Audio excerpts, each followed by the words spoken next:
વડાપ્રધાન નરેન્દ્રભાઈ મોદી જેઓ હાલ ગુજરાતના પ્રવાસે છે। તાજેતરમાં જ તેઓ ગાંધીનગર ખાતે છે અને ત્યારબાદ વાવ-થરાદ ખાતે પહોંચવાના છે અને તે વચ્ચે જો વાત કરવામાં આવે તો વાવ-થરાદમાં સ્થાનિક કક્ષાએ હાલમાં રબારી સમાજ અને ચૌધરી સમાજ વચ્ચે મતભેદો ચાલી રહ્યા છે। બીજી બાજુ ખેડૂતો પણ ઉગ્ર જોવા મળી રહ્યા છે અને તે વચ્ચે જ્યારે પીએમ મોદી વાવ-થરાદ ખાતે આવવાના છે, શું નવાજૂની થશે કે કેમ તે જ અંગે ચર્ચા કરવી છે આજે આ વિડીયોમાં। નમસ્કાર, સ્વાગત છે આપનું ક્રાંતિ માર્ગમાં। હું છું મિક્ષુ ઠક્કર આપણી સાથે। થોડા સમય પહેલા જ વાવ-થરાદમાં ખેડૂતો દ્વારા કલેક્ટરને એક આવેદનપત્ર પાઠવવામાં આવ્યું હતું કે અમારી કેટલીક માંગણીઓ જે છે તે ખરેખર સંતોષવામાં નથી આવી રહી। ઘણા સમયથી અમે સરકાર સામે પ્રશ્નો કરી રહ્યા છીએ। સરકાર અમને માત્ર જે છે તે બેસાડે છે અને કહે છે કે હા તમારા પ્રશ્નો જે છે તેનું નિરાકરણ લાવી જશે, પરંતુ એ નિરાકરણ નથી આપવામાં આવતું અને ત્યારબાદ એ પ્રશ્નો અમારા ત્યારે ત્યાં અટકી જતા હોય છે અને જ્યારે પીએમ મોદી આવે છે ત્યારે સરકાર અમને કહે છે કે હા અમે નિરાકરણ લાવી દઈશું, પરંતુ એ નિરાકરણ નથી આવી રહ્યું। અને તે વચ્ચે જ્યારે વાવ-થરાદ ખાતે તાજેતરમાં જ પીએમ મોદી આવી રહ્યા છે અને તેને લઈને જે છે તે ખેડૂતોને નજરકેદ કરવામાં આવી રહ્યા હોય તે રીતનો દાવો કરવામાં આવી રહ્યો છે। શું કહી રહ્યા છે ખેડૂતો, સીધા તેમની પાસેથી જ સાંભળી લઈએ।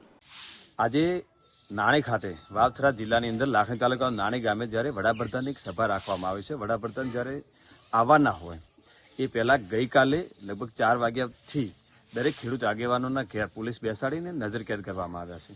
અમારી એક જ માગણી છે કે ખેડૂતોને પોષણક્ષમ ભાવ નથી મળતા।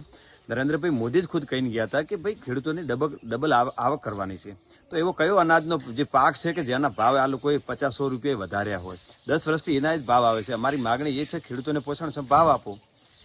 બીજું ખેડૂતોને જે સહાય બાકી છે એની સહાયની જાહેરાત તમે કેમ નથી કરતા? આશા રાખીએ છીએ કે તમે ખેડૂતો આગેવાનોને દબાવવાથી કોઈ ખેડૂતોનો અવાજ દબાઈ જતો નથી ને ખેડૂતોની આવક ડબલ નથી થતી। તમે આવી રીતે દમન પ્રથા કરીને કોઈકના અધિકારોનો હનન કરી અને સ્વતંત્રતા છીનવીને તમે આવી રીતે કાર્યક્રમ સફળ કરો તો શેનો ડર છે તમને? અરે જો ખેડૂત આગેવાનો ખોટા હોય તો તમે એમને સામસામે બેસીને વાત કરો કે ભાઈ તમે આવી રીતે વસ્તુ છે કેમ નથી કરતા? તમારે સમાધાન કરવું નથી, તમારે ખેડૂતોની માગણી સ્વીકારવી નથી અને ઉપરથી પોલીસને આગળ કરી અને એમની આગળ નજર ચંપી રાખીને એક આતંકવાદી જેવો વ્યવહાર કરવામાં આવે એ ખરેખર વ્યાજબી નથી। લોકશાહીનું આનંદ થઈ રહ્યું છે।